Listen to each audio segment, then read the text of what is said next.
Briguer la magistrature suprême n'avait jamais suscité autant d'engouement en Côte d'Ivoire.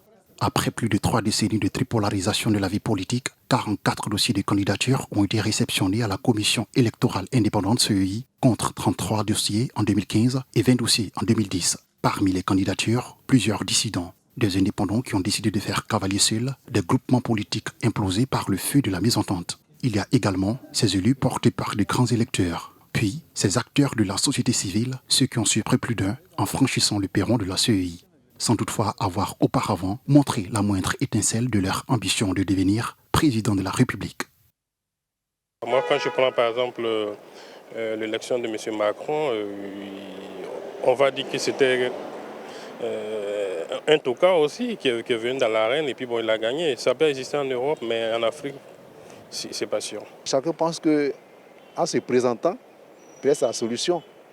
Alors que bon, s'ils s'associent et qu'ils donnent leur force à un autre individu, je pense qu'ils auront plus de force. Mais quand ils vont en partager, je pense que bon, vraiment, c'est pas la solution. Assurément, parmi les conditions pour être candidat, 2 filtres élimineront plusieurs prétendants. La caution de 50 millions de francs CFA et le parrainage citoyen n'ont pas été validés par tous les candidats. Selon le président de la CEI, certains candidats ont donné des chèques qui sont revenus impayés. Le Conseil constitutionnel a jusqu'au 16 septembre pour donner la liste définitive des candidatures retenues. Le verdict de la juridiction sonnera comme un ouf de soulagement et le début d'une aventure pour certains candidats. Pour d'autres, par contre, ça sera la fin du tourisme électoral.